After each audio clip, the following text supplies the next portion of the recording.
Teacher principal साहब को मुबारकबाद देता हूँ।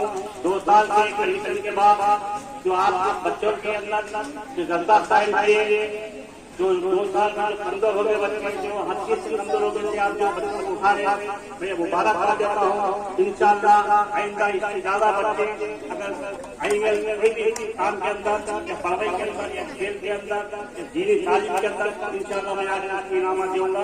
मैं अपनी जगह लेता हूँ। अल्लाह।